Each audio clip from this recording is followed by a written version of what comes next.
बम बम बोले दोस्तों। मैंने जब अपनी 3 महीने की बेटी को थरथराती ठंड में बिना कपड़ों पे खटिया पर देखा तो मेरी गले में सांस ही अटक गई थी। मेरी बेटी का शरीर नीला पड़ चुका था। वह अब जिंदा भी नहीं थी। मेरी जब नज़र अपनी पत्नी रूमा पर पड़ी तो वह वहीं घर की चौखट पर बैठी थी, अपनी सब सुध-बुध खोकर मैं बैठी थी। मैंने जब उसे हिलाया तो वह ना कुछ बोली और ना मेरी तरफ देख रही थी। उसे हमने ही तो इतना मजबूर कर दिया था कि आज उसने इतना बड़ा कदम उठा लिया, जिसे उसने पूरे 9 महीने अपने पेट में रखा, अपने से ज्यादा उस पर ध्यान दिया। फिर आखिर क्यों उसने इतना बड़ा फैसला अचानक से ले लिया था? मेरी पत्नी रूमा ऐसे पहले तो नहीं थी, तो क्या हमारे जुल्मों ने उसे ऐसा बना दिया था? मेरा नाम विश्वास है। मेरी पढ़ाई भी पूरी नहीं हुई थी कि मेरी अम्मा बाबा ने मेरी शादी की बातें छेड़ना शुरू कर दी थी। वो तो बस मुझे इस काबिल बनाना चाहते थे कि मैं उनका अपना ही घर का कारोबार संभाल लूं। बाकी बच्चे को आगे बढ़ाना, ज्यादा तरक्की करवाना तो सब हमारे घर में होता ही नहीं था। हमारे पास सब कुछ था, पैसा, गाड़ी, अच्छा मकान और घर का बेकरी की दुकान। वो मैंने ही संभाल ली थी। मुझे मेरे अम्मा बाबा ने 12th पास नहीं करने दी थी और घर में ही अपना काम सीखने के लिए बोल दिया था। मैं अपने अम्मा बाबा को बहुत मानता था और उन्हीं की सुनता था। मैंने खुशी खुशी अपनी पढ़ाई छोड़ दी और घर के काम में लग गया था। मैं घर का एक लौता ही बेटा था, कोई और उनका ध्यान रखने वाला भी नहीं था। इसलिए मैंने उन्हें कभी भी निराश हो नहीं करना चाहता था। मेरी और दो बहनें थी, उनकी शादी हो चुकी थी और दोनों के बच्चे भी थे। बस मैं ही घर में शादी के लिए रह गया था। अब मेरी भी शादी जल्द से अम्मा करवा देंगी। मेरी अपनी अपनी ही बहन की दोस्त थी रूपा, और हमारी बातचीत और जात बिरादरी एक ही थी। बस थोड़े गरीब थे, मगर मुझे इस बात से कोई परवाह नहीं थी, क्योंकि रूपा थी ही इतनी सुंदर, जिसे एक बार देखकर ही मैंने शादी के लिए हामी कर दी थी और जल्द से जल्द उससे शादी करना चाहता था। मेरा रूप रंग भी रूपा जैसा ही था। मैं भी खूबसूरती के मामले में उसे बराबरी की टक्कर देता था, ऐसा सब लोग मुझे बोलते थे। मेरी अम्मा ने जल्द से जल्द मेरी शादी रूपा से करवा दी और हमारे घर में लक्ष्मी बनकर वह आ गई। मैं रूपा को अपनी माँ जैसे ही बराबरी माँ का मान सम्मान देता था। शादी के कुछ दिन तक तो सब ठीक रहा, लेकिन वो कहते हैं ना, जो चीज़ आसानी से मिल जाती है तो उसे किसी की कहाँ कदर रहती है। रूपा हमारे रूप रंग में रंग गई थी, मगर मेरे परिवार वाले उसे अपनाना ही नहीं चाहते थे। उसके हर काम में नुक्स निकालते रहते थे। उसे उठने बैठने के लिए टोकते रहते थे। सुबह 5 बजे रूपा को उठाकर बैठा देती थी मेरी अम्मा। बेचारी नहाकर ऐसे ही बैठी बैठी सोती रहती थी। मैंने रूपा रूपा का पक्ष कई बार लिया भी था, मगर रूपा ही हमारी लड़ाइयों के बीच मुझे कुछ भी नहीं कहने के लिए कहती थी। वो तो पूरे सच्चे मन से मेरे परिवार को अपना बना चुकी थी। वो मुझे मेरी माँ से अलग नहीं करना चाहती थी, इसलिए मेरी अम्मा हर बात की वह बर्दाश्त करती थी। धीरे धीरे मेरी एक बेटी हो गई। उसके बाद अम्मा एक बच्चा करने की जिद कर बैठी थी, पर मैंने साफ साफ कह दिया था, हम कर तो लेंगे, पहली लड़की को आपको सौंप देंगे और आपको ही उसे संभालना होगा। अम्मा ने उस वक्त तो जैसे तैसे हाँ कर दी। फिर 9 महीने बाद मेरी फिर से एक बेटी हो गई थी। अम्मा ने फिर से उस रूपा को ताने मारने शुरू कर दिए और इतनी गंदी जुबान से वह बोलती थी कि कानों में से खून तक निकल आए। इधर मेरी पत्नी रूपा उन्हें पलटकर कुछ शब्द नहीं बोलती थी। मुझे उसकी यही आदत सबसे बुरी लगती थी। शायद वो सोचती थी कि अम्मा आगे जाके हमारी बेटियों को अपना लेगी, मगर ऐसा कुछ भी नहीं हुआ। ऊपर से पहली बेटी की जिम्मेदारी भी उन्होंने रूपा को ही सौंप दी थी। वो तो मैं घर में ही रहकर अपना कारोबार चलाता था और बेटियों को भी देखता रहता था। मैंने इस बार काफ़ी लंबा गैप लिया था और फिर से एक बच्चा चाहा, ये सोचकर कि शायद इस बार हमें बेटी मिल जाएगी। लेकिन पिछले जन्म के कोई कर्म मुझ पे शायद नहीं थे, कर्जा मुझ पे शायद नहीं था, तभी इस बार मेरे घर में फिर से बेटी हुई थी।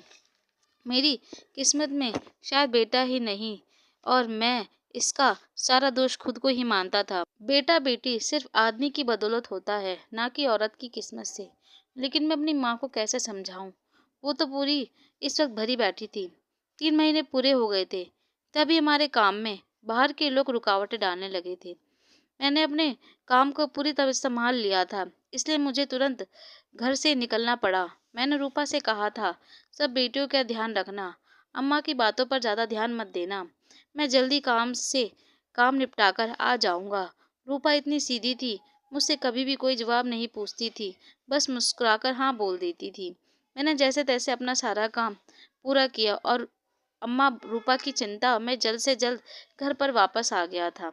सुबह होने ही वाली थी कि घर की चौखट पर रूपा बैठी हुई थी और अंदर मेरी फूल सी बेटी पूरी बिना कपड़ों के खटोले पर लेटी थी। मेरी तो सांस ही रुक गई थी। मैंने रूपा को हिलाया, मगर वो तो अपनी सुध-बुध खो बैठी थी। मैंने पूरे घर में हंगामा मचा दिया। आखिर ऐसा क्या हो गया था एक ही रात में जो मेरी पत्नी को यह कदम उठाना पड़ा था। वो तो मेरी बेटियों को बहुत प्यार करती थी। कहीं अम्मा ने उसे यह सब करने पर मजबूर तो नहीं किया? मैंने उसे हिला हिला कर पूछा, बोला यह बोलो कुछ बोलो। रूपा ने कुछ जवाब नहीं दिया। जब पड़ोसियों को हमारे घर से इस हादसे के बारे में पता चला तो उन्होंने पुलिस को फ़ोन कर दिया और रूपा को पुलिस पकड़ कर ले गई। मैंने अम्मा से सच पा जानने की कोशिश की, मगर वो भी कुछ नहीं बोल रही थी। मुझे तो कुछ समझ ही नहीं आ रहा था। क्या मैं मेरी शादी में अब तक चुप रहने की सज़ा भुगत रहा था? क्या अम्मा का सारा गुस्सा रूपा ने किसी से ना कहकर उस 3 महीने की बेटी पर उड़ेल दिया था? फिर रूपा चुप क्यों है? मैंने पुलिस से इंस्पेक्टर से जाकर बात की और हाथ जोड़े। अपने घर की सारी परेशानी उन्हें बता दी। अम्मा रोज रोज रूपा को कैसे मेंटल पागल टॉर्चर करती रहती थी, लेकिन अम्मा को कहाँ पता था कि रूपा एक दिन ऐसा कदम उठा लेगी। इंस्पेक्टर ने मुझे विश्वास दिलाया कि हम रूपा से कैसे भी सच्चाई निकलवा लेंगे। आप पहले अपनी बेटी का अंतिम संस्कार कीजिए। मैंने अपने इन्हीं हाथों से अपनी 3 महीने की बेटी को दफनाया था। सब कुछ तो सही चल रहा था, फिर एकदम से ऐसा कैसे हो गया मेरी जिंदगी में? इंस्पेक्टर ने रूपा से कई बार पूछा, मगर रूपा ने अपना कोई अपना मुंह नहीं खोला। फिर इंस्पेक्टर ने एक स्पेशलिस्ट को बुलाया। वह भी वो वह भी बोल रही थी, कोई सदमा इनके दिमाग में बैठ गया है जिससे यह बाहर आना ही नहीं चाहती। उसने मेरी ही बेटी की उम्र की एक बच्चा मंगवाया और रूपा की गोद में डाल दिया। उसे देखकर रूपा की आंखों में से आंसू बहने लगे। वह फूट फूट कर रोने लगी, कहने लगी, मैंने कैसे तुझे मार दिया, इतनी फूल सी बेटी को, मेरे हाथ क्यों नहीं कांपे? लेकिन अगर मैं तुझे नहीं मारती तो तेरे पापा को मुझे छोड़ना पड़ता, इसलिए मुझे तुझे मारना पड़ा था। तेरी दादी बहुत बुरी है, मुझे माफ़ कर दे बेटा, तू तो मेरी अच्छी बेटी है ना। रूपा ने अपनी आंखों से सारी सच्चाई बोल दी थी। अब अम्मा का कसूर था। वह रूपा को कुछ भी बोल देती थी बिना कुछ सोचे समझे। उस दिन उन्होंने फिर से रूपा से लड़ाई की और मुझे और बच्चे में से किसी एक को चुनने के लिए कह दिया। रूपा ने मुझे चुना। वह मेरी तीनों बेटियों को मारने का सोच बैठी थी। दोनों बेटियों के दूध में जहर डाला और छोटी बेटी को ठंड में मार दिया था। मगर शायद भगवान अभी थोड़े मेहरबान थे मुझ पर। रात को मेरी बेटियों ने दूध नहीं पिया, लेकिन मेरी छोटी बेटी को काश मैं बचा पाता। पुलिस ने मेरी अम्मा को हिरासत में ले लिया और रूपा को छोड़ दिया। अम्मा अब रूपा से हाथ जोड़कर माफ़ी मांग रही थी, लेकिन रूपा ना तो पहले उन्हें कभी कुछ बोला और ना अब कुछ जवाब दिया। आज मैं अपनी रूपा को और बच्चों को लेकर अलग रह रहा हूँ और कोई और बच्चा अब मैं नहीं करूँगा।